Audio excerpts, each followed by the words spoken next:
The worst day of my life started out quite pleasantly. I got up at 5:30 and played sports. After my workout, I ran 3 miles. It was very foggy and I was alone on the track. After 3 miles, I cooled down by running straight sections and walking in circles for another 2 miles. When I got home, I took a shower. By the time I got dressed for work, Sarah had already placed a muffin and a glass of chocolate milk on the bar for me. I kissed her and hugged her while I drank the milk. She complained that I wrinkled it and ruined her lipstick, but she melted in my arms. She still made my heart race every time I saw her. At 31, she was more beautiful than ever. Her blonde hair became even lighter, almost white, and went down to her buttocks. Since I took her to prom, she has noticeably plumped up, turning from skinny to a real beauty. Her breasts became bigger and firmer, and working out with me turned her small buttocks into something I could squeeze in my hands. She was still just over 5 feet, but she proved that big doses came in a small bottle. She was moving quickly in the legal field and was now on the rise. After our daughters were born, she attracted the attention of large corporate clients, and the firm began talking about partnership. She earned almost as much as me, and I was going crazy. I had just been promoted for the 5th time to become the head of the architectural department at a large company of engineers and architects. I kissed her again and grabbed my briefcase and muffin as I left the house. "Have a nice day, beauty," I waved at her. She blew me a kiss as she started getting the girls ready for school. Shesh left for work an hour later than me, and I took care of the children before bed. My other joy was in the garage. I only owned it for 6 months. It was a burnt orange Charger Hellcat. I've been driving Chargers since I was 16. My dad helped me buy a 1968 RT that was still sitting under the carport. I would occasionally take it out to listen to the sound of the powerful Hemi engine through the Flowmaster exhaust pipes. It wasn't as fast as the Hellcat. I love hearing Mustang and Camaro owners show off their little toys. Just 2 days earlier, one of the engineers was showing off his new Shelby GT 350. More than 500 horsepower. He tried to impress Maria in the next office. I smiled at the thought of the 700-plus examples Hellcat made. I actually liked all the new pony cars, but they weren't in the same universe as the Hellcat, Charger, or Challenger. Hot rod owners are the class of people I like, and we all have kids of our own and love to tease the other guys. I had a great day at work. I finished the power plant our project team was working on at about 1:30 and took the rest of the day off. I washed my baby. It was a beautiful day, and I could see myself polishing it as I put it in the garage. Sarah texted me and said she would be a little late. She was at a conference and will be home around 5. At 3:30, I was in the kitchen making chocolate chip cookies. I had 2 pans and a plate ready on the counter. I heard the door open and 2 angelic voices coming from the living room. 2 little blonde pixies set down their backpacks and flew across the kitchen to hug me. Carmen and Cambrai, my children, were at home. They are twins and the cutest little bundles of joy on God's green earth. They have my mother's hair, freckles, and big blue eyes, but they have my complexion. Sarah knows how to tan, but I am naturally olive complexion, and they have my skin tone. It was a contrast to their hair and eyes. When they get older, they will have their hearts broken. At 8 years old, they were simply adorable. They fought like hornets, but only with each other and Sarah. They were just honey and silk with me and did not allow anyone to say anything bad about the other. Sarah had a hard time with the 2 of them. I know they loved their mother very much, but every time she corrected one of them, the other always took her sister's side, and they could argue as loudly as their mother. They outdid each other by telling me about their day. School just started a week ago, and they really liked the new teacher. Miss Brooks was new to the area, and I had yet to get to know her. She definitely made an impression on my girls. I fed them chocolate chip cookies and tall glasses of milk, listening to them with a stupid grin on my face. Yes, they were my angels and could do no wrong. They each ate 3 cookies and went upstairs to do their homework. Homework when they got home was my rule, and then we had the rest of the evening to do whatever we wanted. I took the last sheet of cookies out of the oven and placed them on a plate. I heard Cambrai call me and started up the stairs. I felt something strange and realized that my phone was vibrating. I took it out and received a message. The number looked familiar, but it wasn't in my contacts. I checked it while walking up the stairs. "You were a hot and sexy babe today," I read. "I can't wait for tomorrow." Although I appreciated the compliment, I had no idea who would send me such a message. Since I had no plans for the day other than work, I assumed someone had dialed the wrong number. I decided to prank whoever it was. "Thank you, baby," I wrote. "Remind me again of the time and place." I received a reply. "Are you using Shell's phone? Be sure to remove this." Sheldon couldn't get suspicious too soon. Of course we do. I froze in place halfway to the girl's door. "I'm Sheldon, Sheldon Clanton, and my phone number ends in 9. Sarah's is the same, but it ends in 8, and the girl's in 7 and 6. Someone made a big mistake." I was numb and couldn't move. Carmen looked at me. "Dad, we need help with this math problem." "What's wrong, Daddy?" Both girls stood up and stared at me. The look on my face must have shocked them. I shook out the cobwebs. "Nothing, girls, it's just bad news. There's no need to worry my kids," I lied. "Let's look at this math." 5 minutes later, I heard the garage door open. Sarah was at home. I heard her walking, and after a minute, she stuck her head out. "What's for lunch?" she asked. "Hello, loved ones." They jumped up and went to hug her. They came back and sat down, and Sarah came over and put her arms around the back of my neck. She bit my ear. "I'm going to take a quick shower," she said. We finished counting, and I asked the Munchkins if they wanted to go to Incredible Pizza. They were everywhere, and by the time they were dressed in shorts and t-shirts, I was already waiting in the car. "Mom won't come?" asked Carmen. "She's had a long day," I told them. "Let's give her a rest. We'll turn off our phones, and it'll just be me and my angels tonight, okay?" They fell, and we had a great time. I forgot to turn off my phone, and it vibrated a dozen times. I ignored it and got back into gaming and mediocre pizza.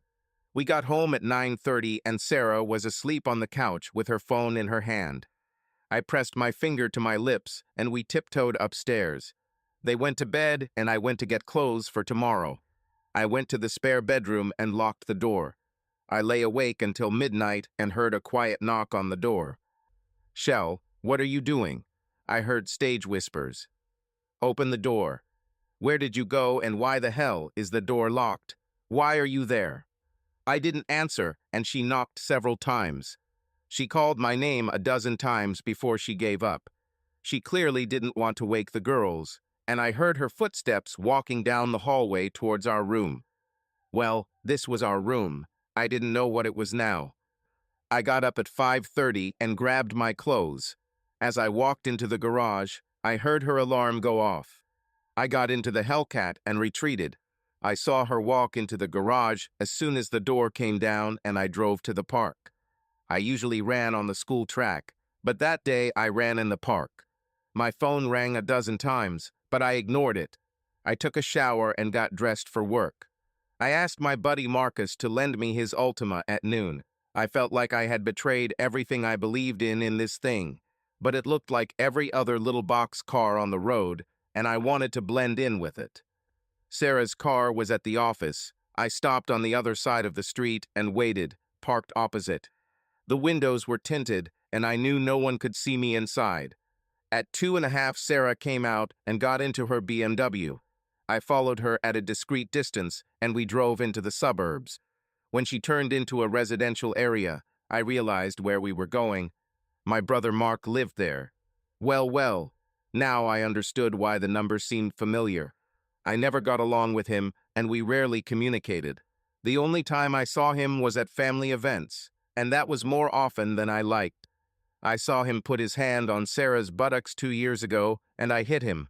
We haven't spoken since then, although his wife and Sarah spent a lot of time together. I parked opposite, and she drove into his driveway. When she came out, she looked upset. She went inside and I went out and walked around the back of the house. I've been here hundreds of times. I couldn't believe my eyes. Mark's wife, Chloe, was lying by the pool. The situation became more and more strange.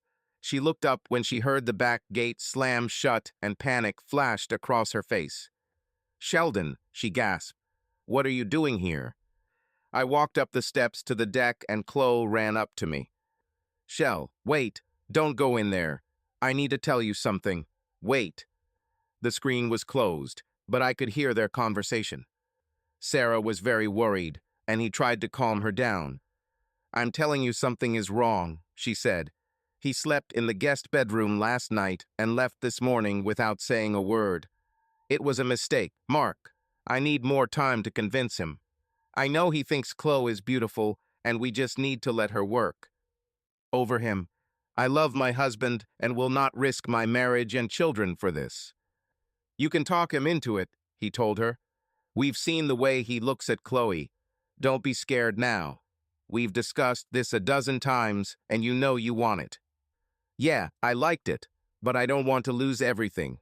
If he sleeps with Chloe, he won't be able to say anything, and we'll just switch partners sometimes." "You still want it. Since you're here, I can see how much you want it. Look at your chest." "Yes, but not that much. If Shell ever finds out about this, it will kill him. I'm not going to do that. Mark." I peeked and saw them standing in the living room. He pulled her towards him and kissed her. She resisted for a minute and then allowed him to kiss her. I took a few pictures and a short video. He began to lower the zipper on her dress, and she tried to stop him. What I saw was enough for me. They jumped up when they heard the screen collapse, and I entered. Sarah screamed, "No, oh God, no, Sheldon, it's not what you think. Please, Shell, I'm so sorry." I walked past them to the front door.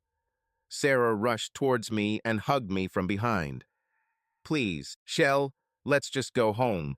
It's not what it seems. I promise I'll explain when we get home." I walked out without another word and got into the Ultima. All three came out and tried to catch up with me. I drove back to the office and returned the keys to Marcus. 30 minutes later, my phone started ringing. I ignored him. 5 minutes later, my secretary called. "Your wife is on line 3, she said. "Tell her I'm unavailable," I said.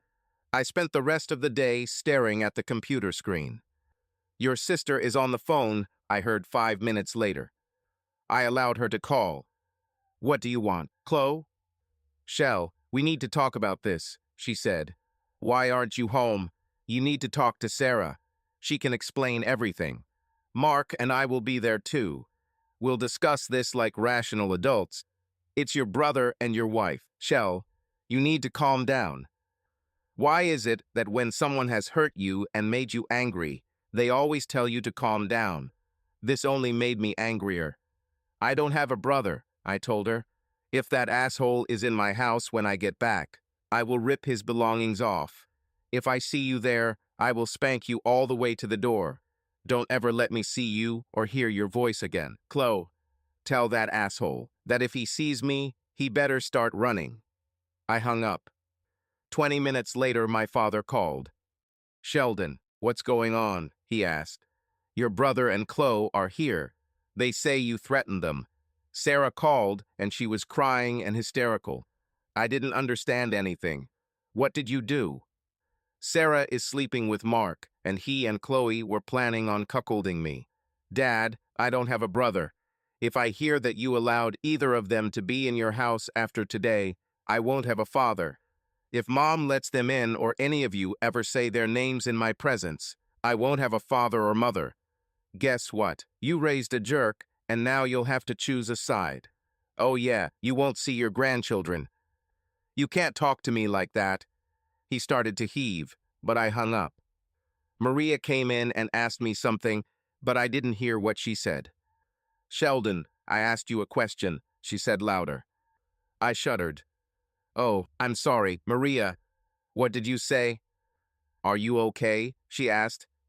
Tears flowed down my cheeks, and I couldn't stop them. She came up and put her arm around my shoulders. "Did someone die?" she asked. "I'm so sorry. Sheldon, who is it?" "I think this is my marriage and my family," I told her. The whole story came out as I covered my face with my hands and cried. 10 years of my life flashed before my eyes. 10 wonderful years with the woman I loved and who I thought loved me. "Did she sleep with him?" she asked me. "I think so," I said. "She was going to do it again today. She thought I suspected them and wanted to call it off." "Why did she do it, Maria? I loved her with every cell in my body. I would have died for her. How could she do this to our girls? What did they do to deserve this?" "Sheldon, go home and talk to her," she said. "Find the answers to these questions. You will never rest until you do. Get out of here." I hugged her. "Thank you. Maria, you are a good friend. Please don't tell anyone about this." She looked offended. "God, Sheldon, how can you say that? You know I won't tell anyone." I apologized and she hugged me again. "I know you're upset. Just go home and try to work things out." My phone kept ringing until I got back to the office and I turned it off. As I parked in the garage, Sarah ran outside. She stood near the door, and I just sat there for a minute, collecting my thoughts. She started hitting the window with her fist. "Sheldon, just come out and talk to me, please. I'm begging you, just talk to me." I opened the door, and she tried to hug me. I pushed her away. I think she was in shock. I have never been a cruel person and never raised my hand to her in anger. "Don't touch me, Sarah," I told her. "You make me feel like I need a shower." She began to sob. "Okay, I won't. Please, Shell, let's just come in and talk." "You have until the girls come back," I told her. "When they get back, the talking will be over and we'll pretend everything is fine. Do you understand? They're not involved in this, and if you upset them in any way, we're done." "This time is not enough," she cried. "Can we talk again after they go to bed?" "I don't know," I said. "It depends on what you say now and before I take them away. You have an hour and a half. Make the best of this time." "I'll try," she promised. "Please, can we just sit down?" I followed her into the living room, and she sat down on the couch, patting next to her. I sat down in the chair opposite the coffee table. This made her cry again, and she covered her face with her hands. I sat and waited. "You're wasting your time," I finally said. She grabbed a towel from the bar and wiped her face as she sat back down. She could barely speak because of her tears. "I'm so sorry, Shell," she said. "I made a huge mistake. I never thought you'd find out. I love you so much." "You love me, so did you sleep with my brother?" I asked. "Don't say that," she begged. "It sounds so cheap and dirty." "That's cheap and dirty," I said. "There are no ribbons here. This is what you did. You would have done this today if I hadn't caught you. I never intended to sleep with him. It just happened. I'm so sorry," she cried even harder. "I don't know what I was thinking. Before we got married, I was a rebel. Shell, you know that. I met Mark before you. I slept with him a few times, and after he met Chloe, the three of us still dated sometimes. I know you think she's beautiful, Shell. I thought the four of us could. All I needed was sleep with him," I finished for her. "No, I just wanted us all to love each other. We could be together. I was going to include you, I swear, Shell. You had a meeting arranged for this afternoon." "No, I told him I wouldn't do it." She began to cry. "Yes, because you thought I knew. What if I didn't know?" "I wouldn't do that. It doesn't matter. You found out anyway. How did you know?" "Who cares?" I screamed. "You were going to sleep with that bastard. Do you know what that makes of you, Sarah?" "Please, Shell, I'm so sorry. I'm so sorry. I didn't know it would be like this. It doesn't have to be so ugly. It could be fun. I'll still be with you. You can sleep with Chloe." I got up and ran to the bathroom and started vomiting. I vomited for a minute, and she tried to give me a wet wipe and pet me. I pushed her away and rinsed my mouth. We returned and sat down. "Did you hear what you just said?" I asked. "This could be fun. The next thing you'll say is it was just sex. God, Sarah, do you realize what a cliché you've become? It makes me want to punch you." "Yes, hit me, Shell. I won't say a word. I deserve you to hit me. Punish me. Do whatever you want. Please, just forgive me. I didn't think you'd know. I never thought about how much it would hurt you until I thought you knew.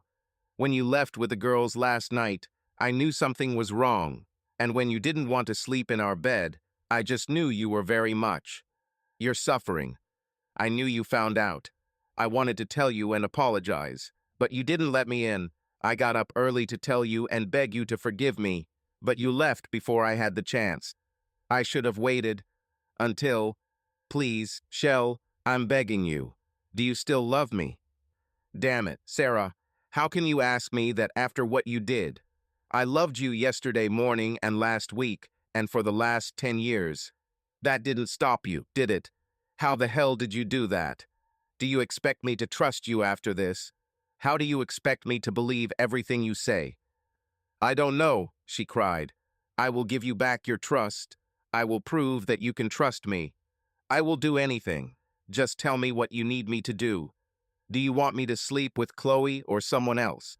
I'm okay, I won't tell. Please just give me a chance to come back.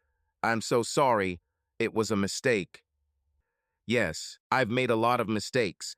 I make mistakes every day," I said. "Last week, I forgot to pay my cable bill. I spilled paint on the garage floor. I didn't forget that I'm married, and neither did you. It wasn't a mistake. It would be a mistake if you thought he was I. I don't know how to get over this. Sarah, tell me how I should get through this." "I don't know," she cried. "I'll do anything. We can get help. I'll go to counseling. I'll wear a bracelet. I'll quit my job. I'm desperate, Shell.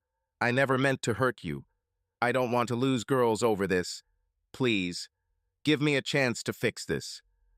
"Oh my God, girls," I said. "I need to get them. Come to your senses, Sarah. If you're not okay by the time I get back, I swear to God, I'll kick you out of this house. Not a hint, you know?" "Yes, I'll take a bath. I'll behave, I promise. Can we talk again after they go to bed?" "Don't promise me anything, Sarah. Don't make me promises," I screamed.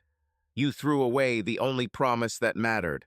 Giving up all others, do you remember this promise?" She just collapsed. "Yes, I'm so sorry. I forgot.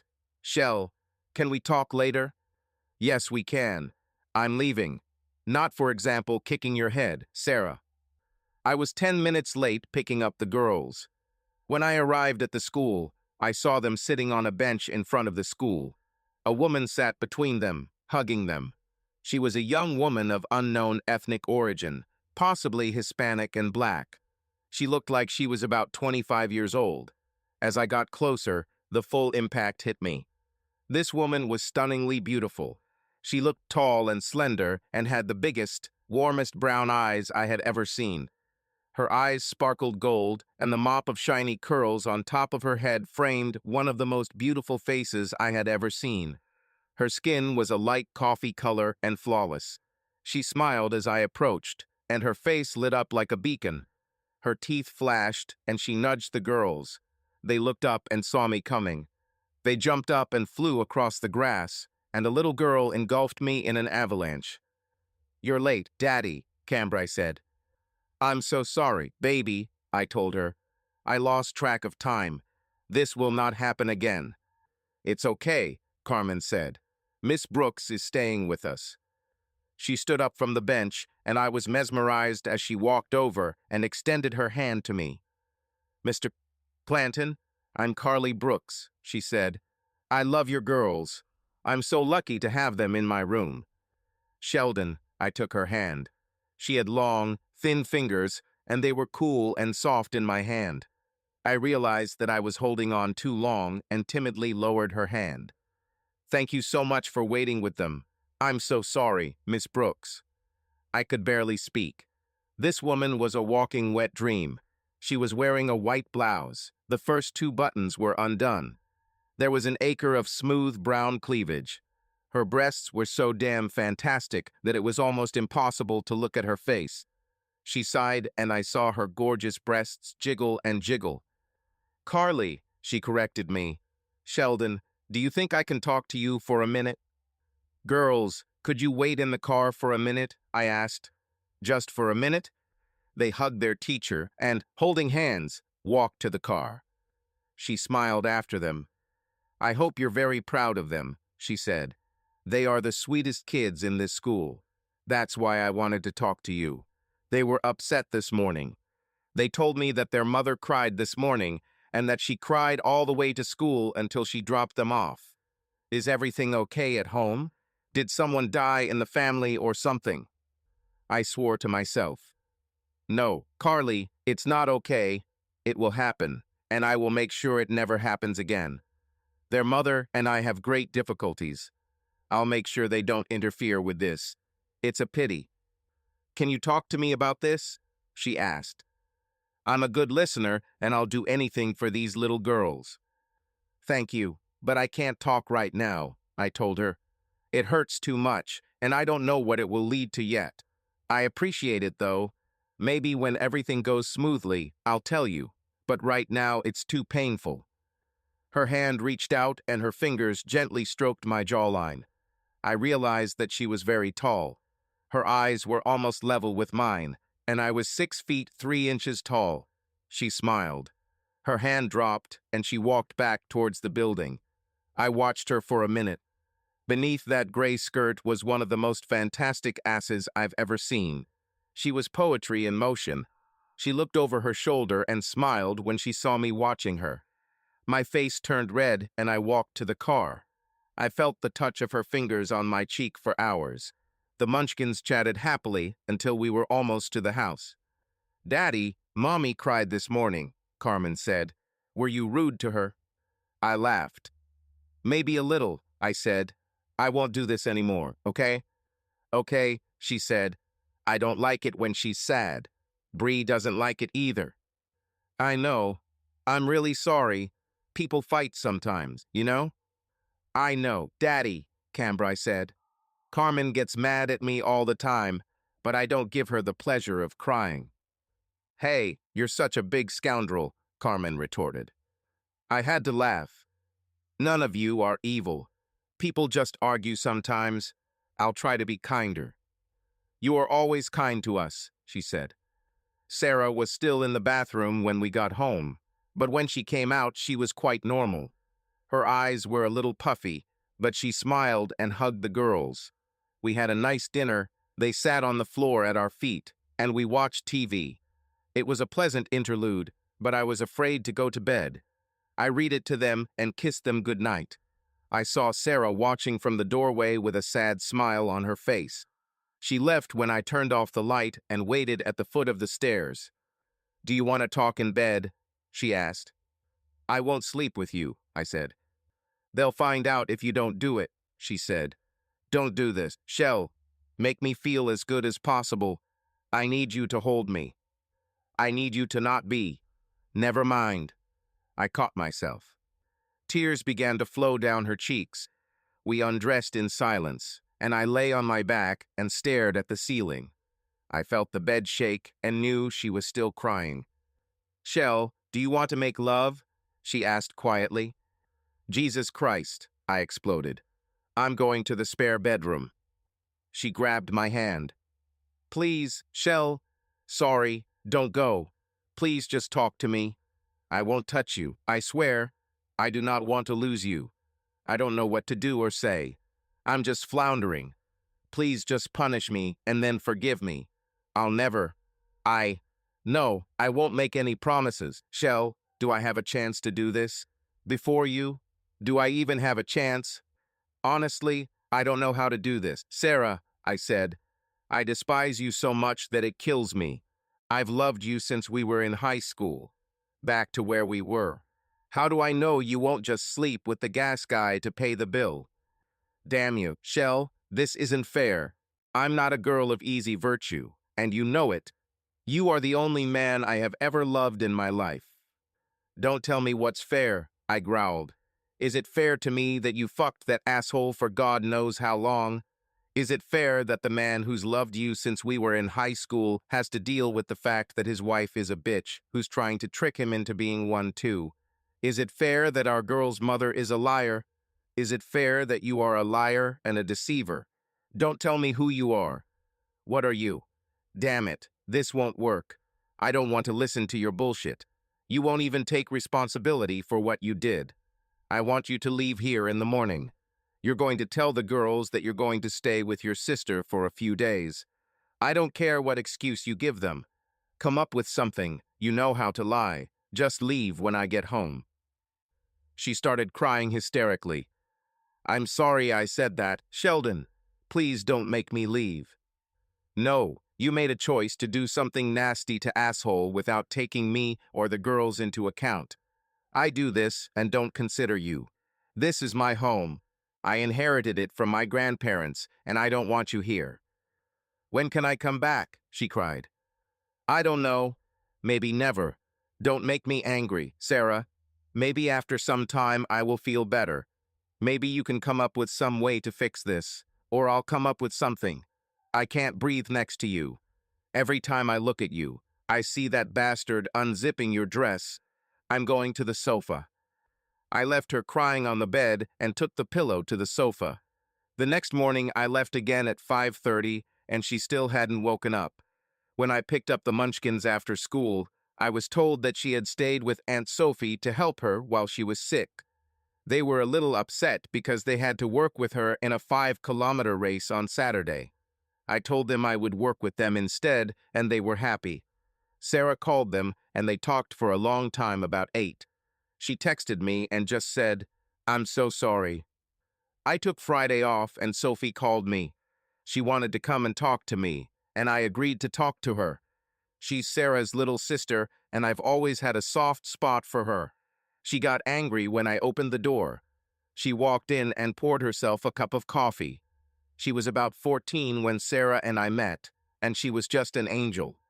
After Sarah and I got married, she spent more time at our house than at her parents', and we were still very close. What the hell is wrong with you, Sheldon? She spat.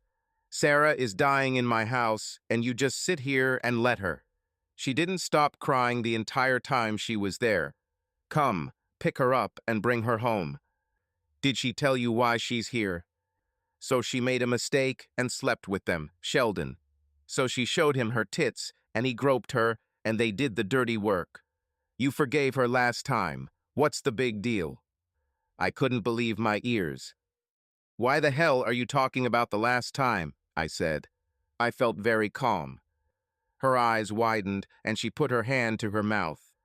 My God, she gasped. She never told you, right? Sophie, tell me what the hell you're talking about, I said. No, she said. I'll let her tell you. She promised me she would tell me, and she told me that she did it, and you forgave her. That's all I'm going to say. I'm so sorry, Shell. I didn't know what the hell I was talking about. I came here confused, and I'm sorry. I'm going to talk to her. She kissed me on the cheek and had not even been gone 10 minutes when the doorbell rang. It was John and Alicia, Sarah's parents. It won't be pretty. I invited them in, and we sat at the bar and drank coffee. We're very disappointed in you, Sheldon, Alicia began. Are you disappointed with me or Sarah? I asked. You kicked her out of the house, John said. Why should we be disappointed in her? Did she tell you why? I asked. We haven't seen her, Alicia said. Why don't you tell us? Look, I love you both, but I won't say anything, I replied. If you want to know, ask her. In the meantime, maybe you should do a little fact-checking before you give up on anyone.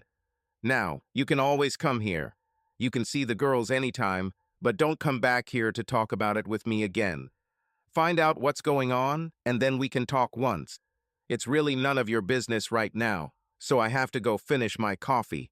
Wait until the girls get back. Whatever, but I have to go. I left them there with their mouths open. As I climbed into the Hellcat, my mind was spinning.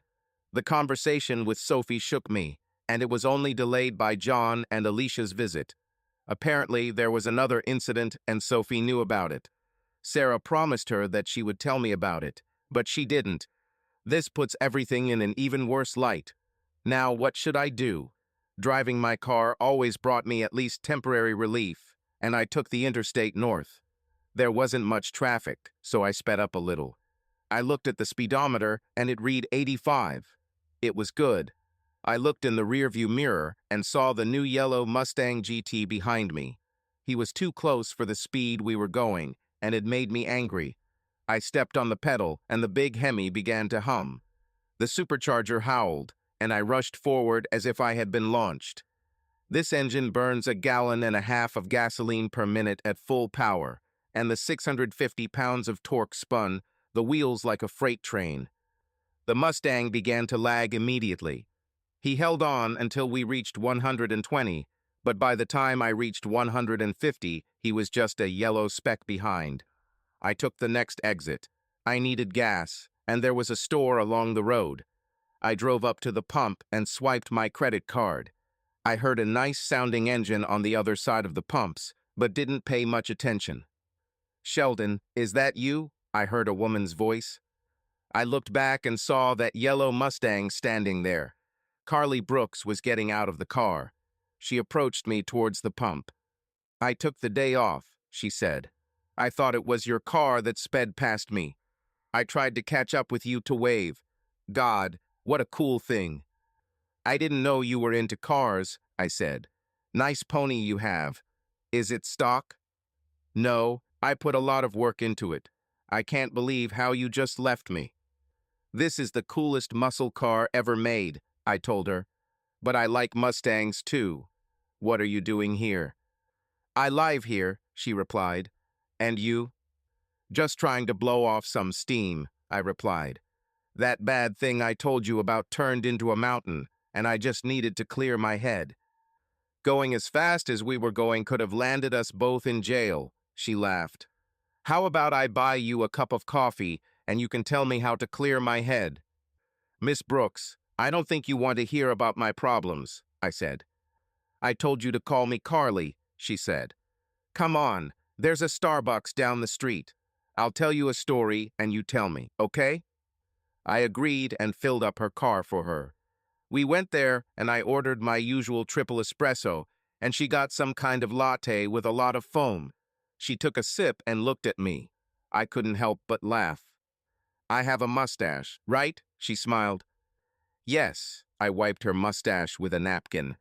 Her huge brown eyes looked at me with some special expression. "What happened to you?" she asked. "Why were you driving so fast?"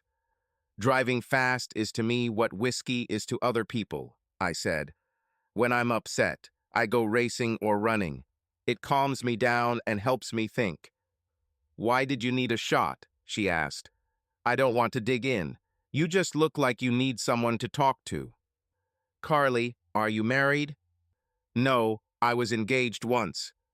"Do you mind telling me why you're no longer engaged?" I asked. "Yes, but I think it's only fair that you be honest with me," she said. She took a sip of her latte, and I could see her gathering her thoughts. "I can't do this," she said suddenly. "Sorry, Sheldon. I have to go." She stood up, and I saw tears running down her high cheekbones. I stood up and walked over to her. I pushed her back onto the bench and sat down next to her. She objected, but I ignored her. I took one of her long, slender hands in mine. "I'm so sorry, Carly," I told her. "I didn't mean to upset you. You don't have to tell me anything you don't want. I didn't set conditions. I was just trying to find where to start." "Okay," she said. "If you don't let me go, I'll crawl under the table. I'm sorry, Sheldon, but I can't discuss this right now. It's too painful for me." I let her go. She stood up and hugged me. Those delicious breasts poked my chest, and I froze like a steel rod in seconds. "I just need to go," she said. "I'm sorry I couldn't help you." "It's okay," I told her. "Will you let me buy you another cup of coffee someday? I promise I won't make you cry. Girls usually need to get to know me before I make them cry." She gave me a wet smile. "It's not you. Yeah, call me sometime. I love your girls. Sheldon, I know you're a good father. She left, and that little yellow Mustang squealed its tires as she pulled out. It was time to pick up the girls, and I went after them. They did their homework, and we went to Red Lobster. There was a promotion for unlimited shrimp, and we all love shrimp. By the time we were finished, our table looked like a shrimp graveyard. The next day, there was a 5K event, and I planned to run. This was put on hold as Sarah couldn't be there, and I agreed to work. We stood at a table at the 3-kilometer mark where there was water and Gatorade. As runners approached, they could grab the bottle and take it with them. There was supposed to be another worker, but he didn't come. I heard a car approaching, but the trees hid us from the road. I was surprised when that yellow pony pulled up and Carly got out. She looked amazing. She was wearing yellow shorts and a t-shirt that did little to hide those amazing breasts. They emerged from the car a few minutes before the rest of it. She stopped for a minute when she saw us at the table. The girls squealed when they saw her and ran to hug her. They took her hands and led her to the table.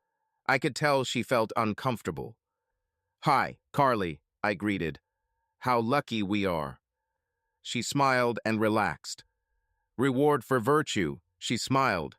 We all chatted happily for a while, and I heard a car approaching. It was a huge Ford pickup truck. You know, the ones guys buy to show off their size. Well, you get the idea. It was huge, so the owner must have had a huge... Well, the door was 5 feet off the ground. I recognized him. It was the baseball coach. He was this aging sports hero of the school. Everyone knows this guy.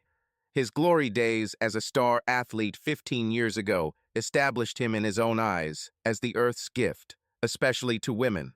He had a shaved head and was about 6 feet tall. He trained, it was obvious, and walked with his arms almost parallel to the ground so everyone could see how strong he was.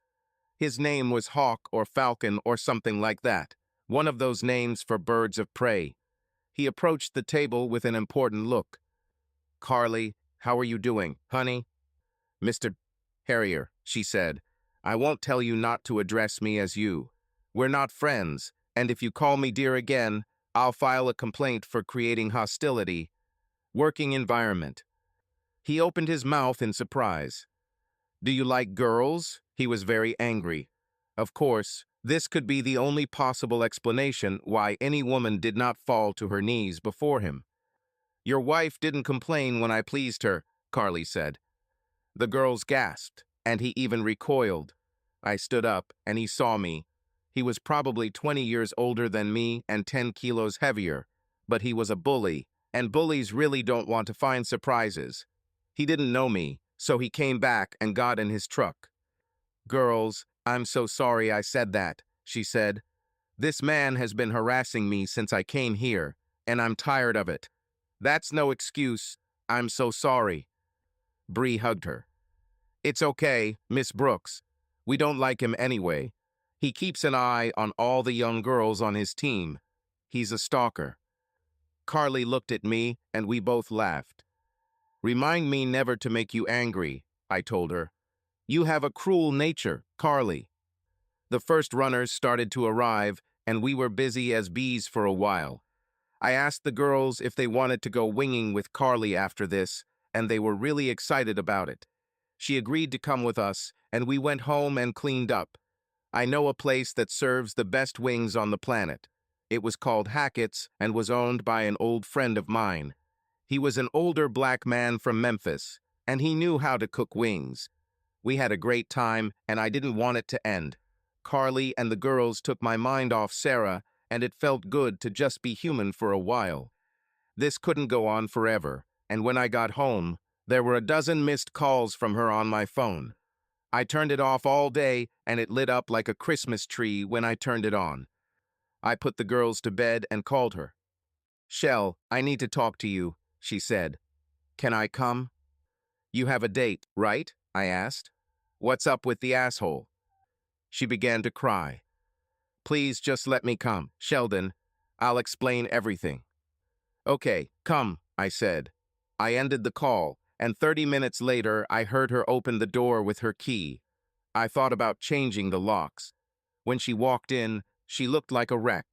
She tried to hug me, but I extended my hand and pushed her away.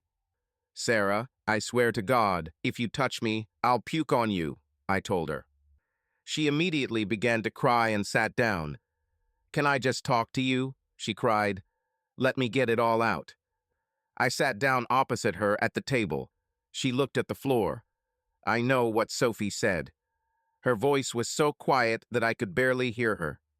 So you've decided to confess? I asked. Yes, I didn't want to tell you before. I thought you'd hate me. She caught me. Shell. She threatened to tell you if I didn't. I told her I would, but I couldn't. You were so happy, and I couldn't bear the thought of how it would hurt you. It was, no, I won't say it. We were at the girls' school Christmas party one night, and you left with. We started drinking. You know how it is at these events in Catholic schools. Even Father Mark was drunk and Chloe was there. He kept telling me how sexy I was. Time passed until someone other than you told me this. I'm getting old, Shell. My breasts have sagged a little and my ass isn't as firm as it used to be. My hair grows in strange places, and I don't think I'm as beautiful as I used to be. Do you know how many men have courted me over the years? I liked that men thought I was sexy. I danced with them, and they tried to touch me. Sometimes I let them. I always knew that at the end of the evening I would come home to you, and we would have sex. I just felt good knowing that men wanted to be in my pants. They'll never get around to it, but I was pleased to know that they will want to. Barbara Jansen was there. Do you remember her? She was a freshman when we were graduating. She was a pretty blonde who always thought she was something special. She married one of the teachers at the girls' school. She said something to me about how old I looked, and it really hurt my feelings. Then Mark came over and asked if I wanted to dance. He was just as charming and handsome as ever and kept telling me how hot I was. I was drunk as hell, and I let him walk out onto the back porch. It was so stupid, but it made me feel very vulnerable, and it gave me satisfaction. Shell, I'm really sorry. After I did this, I felt disgusted with myself. I just couldn't believe that I was the person who could do something like that. Don't touch him, Sheldon. I just wanted to pay that bitch back by showing her that I could take the hot guy with me if I wanted. Sophie came out onto the porch with her companion and caught me. She threatened to tell you. She called me different names and said that I was crazy for bullying you. She said if I had told you, she wouldn't have mentioned it. I couldn't tell you. I was so ashamed and I was so afraid that you would leave me. I told her what I told you and you forgave me. I wish I had told you. That's when it all started again. I screwed up, Shell. I'm a stupid bitch and I screwed up. I'm really sorry. I hate myself, and if I made you hate me, I don't know how I'll live with myself. I've never loved anyone but you. I will never be. You're welcome, Shell. Do not hate me. Please forgive me. I swear to God, if you allow me to make amends, I will work like a slave to do so. I'll do whatever you say. Please do not leave me. Please don't take my girls from me. What can I do? I'll do anything. Now I know that you will never accept this. Sarah, I don't know what you can do, I said. I didn't have time to decide what I was going to do. How can I trust you? You lied to me several times. You told me you were working late when you were actually sleeping with that jerk. What if I forgive you and one day you have to work late? What should I think? How can I not wonder if you're having sex with some guy? How does it work? She cried uncontrollably. I don't know, Shell. All I know is that I love you and the girls, and I see what I've done. I see how my stupidity has hurt us and our family. I don't want to have sex with anyone but you anymore. Shell, I'm just crazy. You're an amazing lover, but I'm so horny thinking about what we did back then. It should be easy for me to understand what you want to do. Do you still love me? That's the problem, Sarah. I still love you. I'm just not sure you ever loved me. I'm not sure I trust you on anything. No, I'm sure I don't believe it. Everything you tell me is a lie. Do you want to tell me the truth? I'll never know, and I don't think I'll ever believe anything you tell me. Here's your chance. If you are hiding something, Must tell me now. It won't make any difference. I can't be more angry at you than I am right now. This is your only chance. I swear to God I'm honest, she said. There is nothing more. I love you, Sheldon. I don't love anyone anymore and never have. I did it. It was easy. Don't say that, Sarah, I interrupted her. You were going to deceive, and you did. It wasn't. No, okay, I know you don't want to hear it. I just want you to understand that this means nothing to me. I don't like Mark and Chloe. It was just amazing sex. I thought you might want to join us, but now I see that you would never do that, and it was a mistake. Well, damn, this means something to me, I told her. The problem is that it didn't mean anything to you. If I ate some stranger's pussy, would that mean anything to you? It's not the same, she said. We wanted to include you. You could fuck Chloe. She wants you, Sheldon. It's exactly the same, I told her. Forget it. If you're going to shirk responsibility and minimize the significance of what you did, it won't work. I'm going to see a lawyer tomorrow. Sarah, I recommend you do the same. For what? She asked. Why do I need a lawyer? When I file for divorce, you'll need one, I told her. She let out a small scream and collapsed. I didn't say anything, and she cried for about 5 minutes before she could speak. I don't want a divorce, she sobbed. Please, Shell, why do you want a divorce? I told you I would do anything. You can't even admit how bad you screwed up, I told her. You're trying to make excuses and downplay your betrayal as if it didn't mean anything. No, I'm not trying, she protested. I can see how much it hurt you, and I'm so sorry. I'm just trying to make you understand that I only love you. They meant nothing to me. You're my man. So you were willing to betray me for people who mean nothing to you? Is that what you're telling me? Is that supposed to reassure me? I don't know what I'm saying, she cried. I'll say whatever you want. I'm just trying to say something to get another chance, to get you to forgive me. Tell me what you want to hear. How about sorry, Sheldon? I screwed up and it won't happen again. Yes, I'm sorry. I screwed up and I won't do it again. Can I please come home, Shell? I'm dying without you. It's killing me that I can't be around girls. I'll do anything. I'll sleep in the guest room. I'll be your slave. I'll cook and clean, and you can use me however you want. You can make friends or whatever you need to get through this. I probably will, I told her. You know, I met someone I'm really interested in. I was afraid of it, she said. Go on a date with her. Bring her here, and I'll cook you dinner. I'm completely serious, Shell. I will do everything to be a part of your life. I will serve dinner, and after that I will please her if you want. I just want to live with you and the girls. If you want to fuck me, we can just be sex friends. Just give me a chance to get you back. I will never be with another man again for the rest of my life. If you need to take revenge or punish me, I know I deserve it. I'll take my hits and never complain. Just give me a chance. Let me think about it, I told her. I'll call you tomorrow and tell you that I've decided. Don't say a word to the girls, okay? No, I won't. I'll do whatever you say. Thank you for talking to me, Sheldon. I know I don't even deserve this. You're a good person, and I take advantage of your kindness. I'm sorry, but I can't help it. I'm dying inside, being away from my family. Maybe you should have thought about it. No, forget it. I won't humiliate you, I said. I need you to talk to someone, Sarah. Pastors or rabbis or counselors or something like that. I don't think you have the right moral compass. Will you do it? Yes, I will do anything, she said. She left, and I lay there all night without sleeping. I didn't want her back. The fact that she couldn't take what she did seriously, that it didn't mean anything to her, bothered me. How could I take her back when she didn't even see anything wrong with her actions? The only thing she regretted was that she hurt me and almost lost her family. It was so bad on so many levels that I didn't even know where to start. The problem was the girls. How could I ruin my children's lives by kicking out their mother? I fell asleep, still confused about what to do. This morning I got some clarity. The girls loved their mother, and she was wonderful, mum. They didn't deserve this, and I needed to make their life the best it could be. I was sure that living with a cheating wife would not be good for them. I took the exit. I called into work and got the day off. When the girls stood up, I told them I was picking them up from school so we could talk.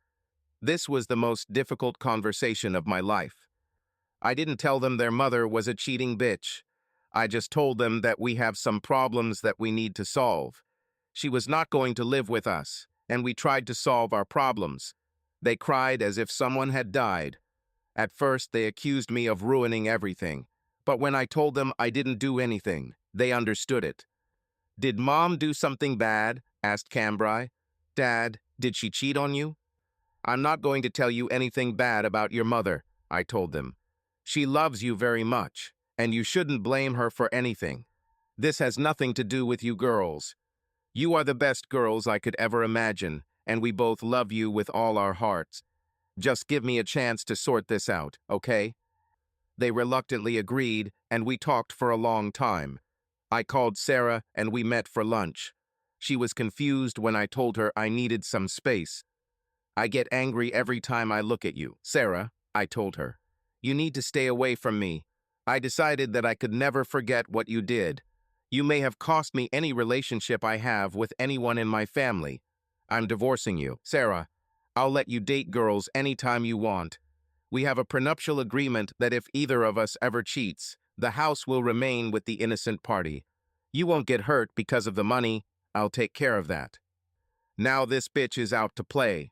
She called me every name in the book, promised to turn the girls against me and clear me in court. I wished her well and left. Carly called me after school and was worried about the girls. She noticed that they were not at school and became very worried. I promised her they were okay, and she asked if she could come over on Saturday and talk to me. There was a car event on Saturday, and I planned to go to it. I asked her to go, and she agreed. In the morning, Sarah picked up the girls, and I went to pick up Carly. She was beautiful as always. She was wearing the tightest jeans I'd ever seen, and the sight of her ass jiggling in those jeans could bring a dead man to life. Her large breasts swayed under her button-down shirt, clearly without a bra, making it difficult for me to speak. It seemed to me that my throat was dry. We drove 50 miles, and we talked a lot. She finally broke down and told her story. She was engaged to a businessman in the city where she grew up. They met in high school and fell in love. She was so happy that she must have missed some obvious signs because she caught her groom in the dressing room with one of her bridesmaids on her wedding day. She left without saying a word to anyone and never contacted anyone from her hometown again. She ended up in our city and got a job as a teacher at a school where girls went. She was clearly upset, and the memories were still fresh and painful for her. I understood perfectly how she felt. I told her what was going on between me and Sarah. Her eyes filled with tears when I finished speaking, and mine were a little wet too. She leaned over and put her head on my shoulder. Her hair was a big ball. There were these curls, about a foot long, that stuck out in all directions. It was the sexiest thing I've ever seen. My phone rang after we arrived at the exhibition, and it was my mother. "Sheldon, we need to sit down and talk," she said. "I'm calling a family meeting. Gail and Helen are coming here, and we'll meet here at the house." "Will the bastard be there?" I asked. "Your brother has something to tell you," she said. "I told you what would happen," I said. "Don't call me again, ex-mom." "Sheldon, don't be like that," she begged. "Okay, he won't be there. Will you come?" "Wait a minute," I said because Carly was trying to get my attention. "Talk to them, Sheldon," she said. "It's the only way to move forward." "Have you talked to your family?" I asked her. She smiled sadly. "No, but I know I should, and so do you." "Okay, Mom, when is the meeting?" I asked. "Dinner is at 6 tonight," she said. "No dinner," I told her. "I'll be there at 7:30. I ended the conversation. I had a good time with Carly, and she held my hand while we looked at the cars. We talked a lot on the way home. and I asked her if she would come to me after this so that I could tell everything. She promised, and I took her home. I feared hell at this meeting. I returned home and tried to eat some food. This only upset my stomach, and I took a couple of antacids. I started the old Charger and drove off. It was right, and the growl calmed my nerves. I'm sure they heard me a block before I arrived, and my mother was out the door before I got there. She hugged me, and I stood there like a pillar. When she looked at me, there were tears in her eyes. She didn't say anything. She just took my hand and led me inside. I heard the lock click and saw my father standing at the door with a baseball bat. "We won't let you destroy this family with your stubbornness," he said. "Come and sit down." Well, that was interesting. My sisters, Gail and Helen, took my arms and I sat between them. Then 3 traders came out of Mom's bedroom. I looked at my mother. "This is your brother, she's your wife. Chloe is your sister-in-law," she said. "We can overcome this." "Okay, ex-mom," I told her. "You just lost your son and your only 2 granddaughters. He's a bastard, not my brother. She's a bisexual bitch, and that's a cheater. I guess you're a mommy bitch now. And you're the pimp at the door, aren't you too?" I asked my sisters. "We just love you, Shell," Gail said. "We're with you no matter what." "I want to leave," I said. "Do you want to go with me tonight? I want to introduce you to someone." "Girls, I thought you would help." The mother bitch began to panic. "Yes, we will help Sheldon," Helen said. "What? You thought we were here to help these bastards?" We stood up together and walked to the door. The pimp made a motion with the bat, and I kicked him below the belt. He dropped the bat and collapsed on the floor, letting out a hoarse cry. I took the bat and turned around. The asshole saw death in my eyes and ran through the kitchen to the back door. I turned to bitch. Her eyes widened and she crawled after her idiot husband. I threw my head back and laughed. "I'm charging you with false imprisonment," I told mother bitch. "Don't call, write, send cards, or try to contact the girls. I'm getting a restraining order against all of you." She fell to her knees, crying hysterically. "Please, Sheldon, don't do this. I'm really sorry. I'll fix everything." "It's too late," I told her. "You had your chance. You chose a side. Good luck to you for the rest of your life. It's a shame you'll spend it with people who cheat on their spouses." "The restraining order will affect you too," I told the bitch. "You are mentally unstable, and I will never leave the girls alone with you again." Helen went upstairs and took the twins. They looked at everyone strangely, but said nothing. The bitch was crying hysterically. The girls and I left without saying a word and walked down the driveway. "Do you want to drive?" I asked Gail. I threw her the keys. She squealed with excitement. "Really, Shell, I always wanted this, but you never let me." "You made the right choice," I told them. "I love my little sisters. I let them drive my cars." On the way home, we bought Chinese food and Helen tried to break our necks. On the way home, I called Carly and we bought food for her. When she entered, the twins flew across the room and rushed at her. Each of them took her hand and led her to their aunts. "This is our teacher, Miss Brooks," Cambrai introduced her. "I think she's Daddy's girl too." Carly blushed furiously and looked absolutely adorable. "Cambrai, we're just friends. You shouldn't say things like that." "Well, since Mom cheated, we want you to be with Dad," Carmen told her. "Girls, that's enough," I scolded them. "You are embarrassing our guest. Let's go to bed with you." "Sorry, Daddy," came a quiet chorus. "Aunt Helen, Aunt Gail, will you read our book to us?" They took their aunts upstairs and left Carly and me in awkward silence.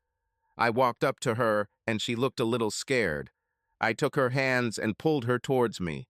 Her curls tickled my chin and she melted next to me. "How about it, Carly?" I muttered. "Do you want to be my girlfriend?" She raised her head and looked into my eyes. Those huge brown eyes were full of golden glitter.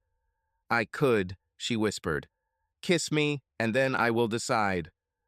Her lips were the softest, Sexiest pillows I've ever felt.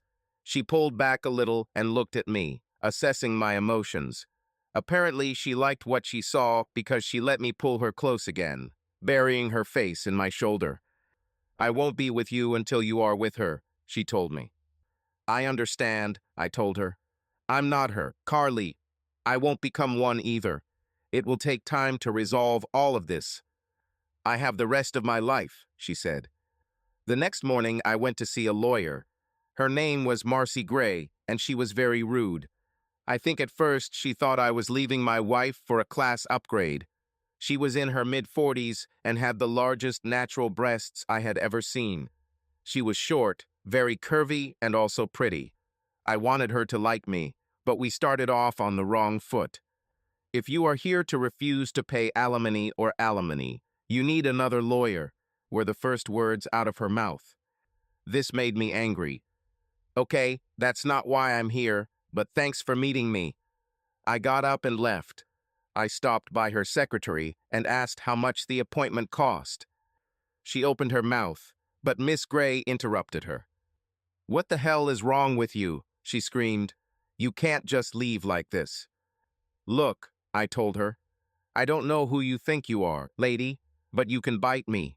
I don't have to listen to insults, especially from people I pay. Goodbye. She swelled up like a frog. She opened her mouth and then started laughing. She laughed until she cried and came up and took my hand. I'm sorry, she wiped away tears of laughter. Sometimes I forget that there are decent men in the world. I see so many assholes every day that I forget. No one has spoken to me in so many years. Please accept my apology. Come back and talk to me. Tell me what's going on. Despite my doubts, I allowed her to take me back to her office, and she poured me a very good scotch. I told her the story, and she became rude again, but this time it was mostly directed at my ex-family and Suki. She called the secretary and asked to bring the forms. I paid the advance and signed my name 10,000 times. She promised to file a restraining order that same day and begin divorce proceedings as soon as possible. She shook my hand and the ball started rolling. 3 days later, Bitch was notified and my ex-family was charged with false imprisonment and making threats of terror. The pimp was even charged with attempted assault for his actions with a baseball bat. The bastard and his wife were charged with inflicting intentional emotional harm and life looked good. The twins were with me and the bitch was not allowed to come within 500 feet of us. Marcy Gray called me the next week and said that my ex-family's lawyer wanted to arrange a meeting. I refused, but she said it was in everyone's best interest, so I went. My only condition was that the bastard would not be present. Everyone agreed, and we sat down at Marcy's conference table. They were very remorseful and full of regrets. They wanted me to drop the charges against them and were willing to do almost anything to make that happen. I told them that if they signed agreements that they would never contact me or talk to the girls, I would drop the charges except those involving the bastard. Marcy took it with humor, and they agreed to all the terms except the last one. Chloe and Mom agreed, but for some reason the pimp was hesitant. He seemed only comfortable with a baseball bat in his hands. Mom threatened to kick him herself, and he finally agreed.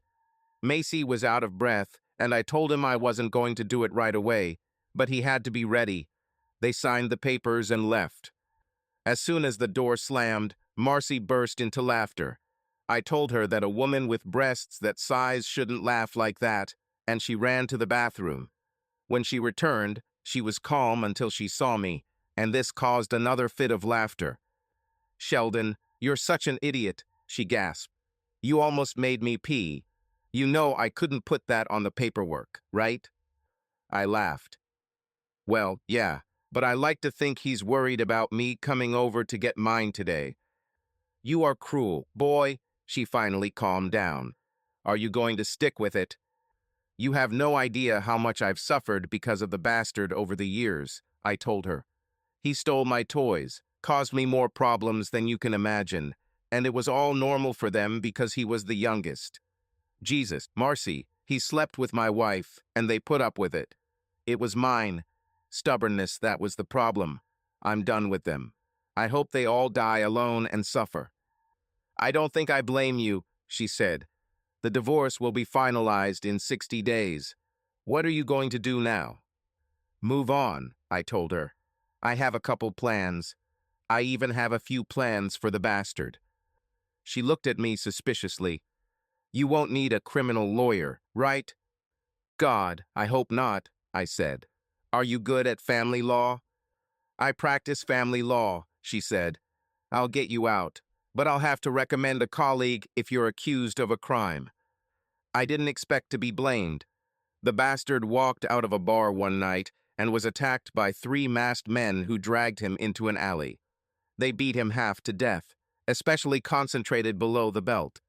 The police report said they asked him the same question over and over again, but he couldn't understand it.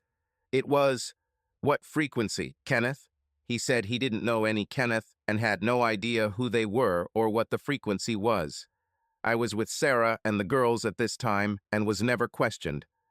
After he got out of the hospital, he was at home while Chloe was on a business trip and there was a home invasion.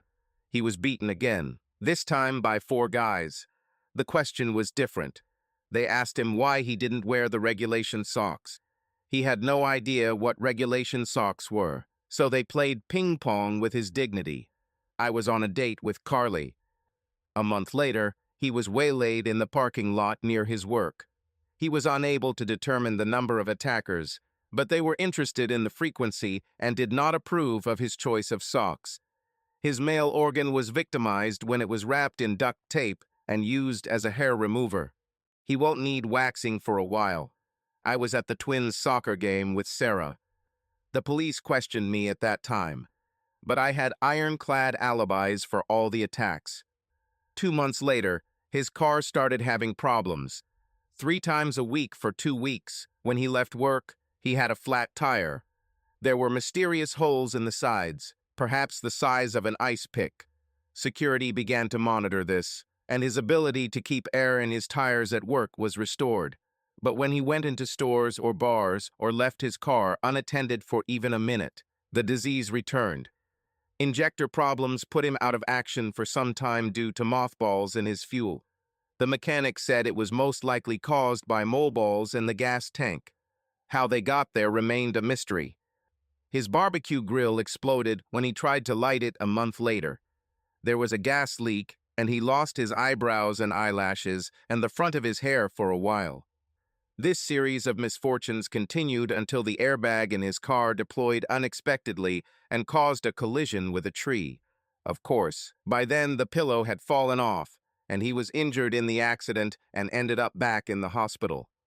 His wife, the charming Chloe, decided that his failures might begin to affect her and filed for divorce. He was afraid to leave the house and took a job in Cleveland selling tires. My life was going great. The divorce went smoothly, and I was free. Carly and Sarah hung around each other for about a month, but one day Sarah asked her out for drinks and dancing. The girls got along quite well, and the tension between Carly and Sarah in the house eased when they were there together. After the date, I started taking Sarah out to lunch about once a week, and we became pretty good friends again. We talked about girls and how things were going at work, and I remembered how much I enjoyed just talking to her. She seemed to be doing well and told me that she really liked Bob. We didn't talk about the past, and that was good. The Saturday after the divorce became official, Sarah was with the girls, and I invited Carly to hang out. We went to the mountains and attended a big local festival. We checked out crafts, ate local food, and went on carnival rides. I asked her to dance that evening, and around 1 a.m., when we were in a good mood, we left. When I took her home, she invited me to come in, and I didn't hesitate. She stopped in the living room and asked me to unbutton her dress. I ran my fingers over her silky skin until the zipper came undone, and she shuddered. I watched her fantastic ass quiver as she walked towards her bedroom door. She stopped and looked back at me. She raised one eyebrow and nodded her head before disappearing into the darkness. My heart was pounding and my mouth was dry when I walked in and saw her in the moonlight. The dress slid to the floor, and she was the subject of a shadow exploration. She wasn't wearing a bra and her panties were black. I came up behind her and cupped her breasts. They were everything I could have dreamed of and 1,000 times more. We made slow, passionate love for a long time. She raised her head to look at me. "Sheldon, I'm in love with you," she whispered. "Do you love me?" "More than you can imagine," I told her. "I thought I'd never be happy again. Carly, I was wrong. My girls make me happy, and you make me happy. I really love you. I think I'm the luckiest guy in the world. We should send Bastard a thank you card." She laughed.